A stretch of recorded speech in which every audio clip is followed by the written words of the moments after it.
All right, everyone, how are we doing? We are back on the Fowler Show.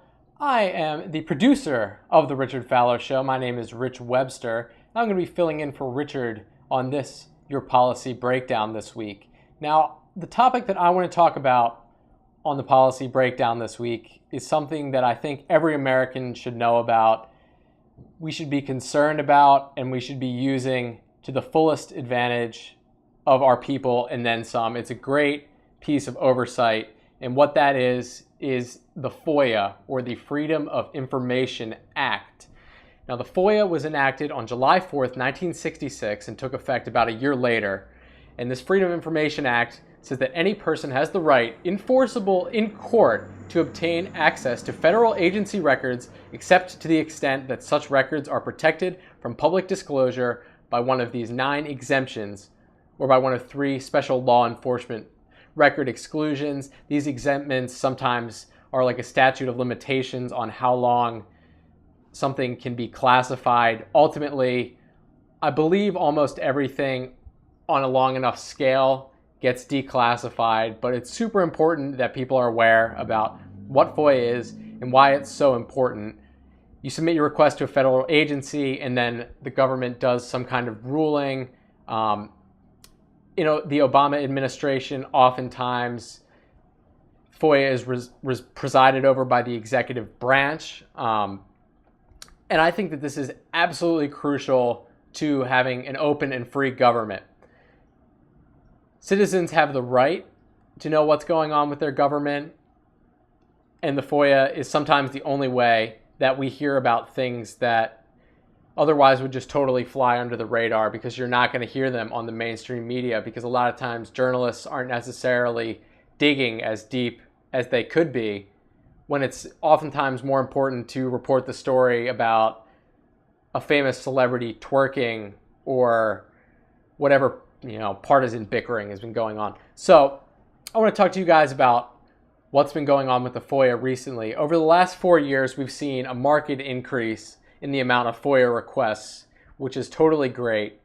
But we have seen more than about 50% of the requests have either been denied outright, so no information was given, or they were released in part. And what a FOIA request released in part means for you is that words, paragraphs, sometimes whole portions of the document that are being requested are redacted for later release. And often that will change the meaning of what the document is drastically. Now, I know what I discussed earlier, the 9 limitations or laws and the other law enforcement agencies that can stop the FOIA from going into place in a certain time period. But we're having 50% of our FOIA requests being essentially denied or censored by the government. I think we can do better on this. I know that there is the interest of national security, and that is a real issue. But a lot of times, I think that it has more to do with the agency not wanting to get underwater. So, they wait 10, 20 years until the public doesn't care anymore, and then it finally gets released. And we're like, wow, this happens over and over again. The statute of limitations on a lot of these FOIA requests are so long that you can kind of get away with doing whatever you want, and then 10, 20 years, people won't even care. So that is my first bone to pick, my first gear to grind with the whole FOIA process. That the statute of limitations on some of these laws and these documents are so long that by the time that they come up, people don't even care anymore, because it's been 20, 10, 15, 30 years later. And by that point, it's old news. We reflect back on it and we say, wow, what a terrible government this was. I'm so glad that our elected officials aren't like that anymore. But we know what the real truth is here, that this just continues to perpetuate itself. And maybe some of these things are actually in the interest of national security. I'm sure some of them are, but we need some better oversight, which I don't know how you're going to do that in terms of regulating these FOIA requests in a way that gets the information out in a timely manner that allows for real critique, journalism, and for the constituents and members of the United States of America to have a real say in what's going on behind closed doors in the government. So, what's the new resentment of the day for me? So if you ever filed a FOIA request with the Pentagon recently, don't hold your breath because it's going to take longer than usual to hear back.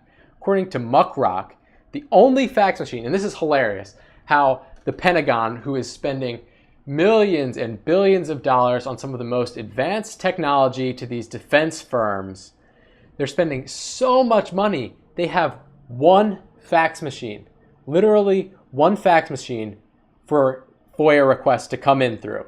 And this is for the Office of the Secretary of Defense. And these requests are all processed through this fax machine, and it's been out of order for 2 weeks. This has led to more than 1,000 backlogged requests for Freedom of Information Act, requests. So journalists have submitted all these requests. And the other thing that I think is so convenient about this one magical fax machine, that we can't go to Staples and buy another fax machine because our budget's all tied up buying drones and missiles and all kinds of crazy magic staplers for the Department of Defense, but we can't have another fax machine.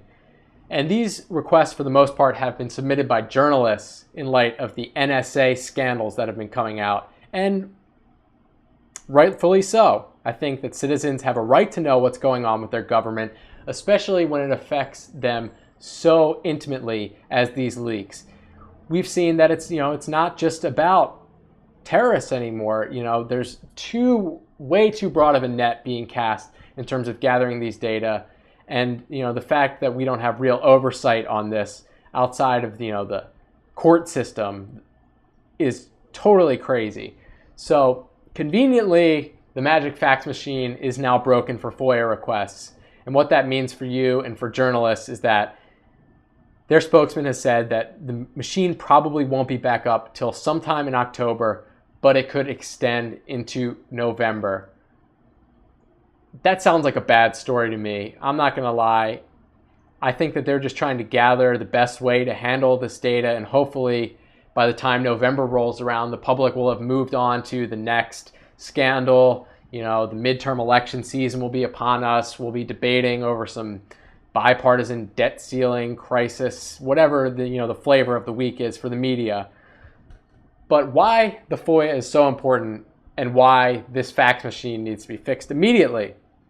Here are some incredibly important stories that we would not have heard about if it weren't for FOIA requests. These are the FOIA files. Among them, the United States government has turned down hundreds of millions of dollars in Katrina aid.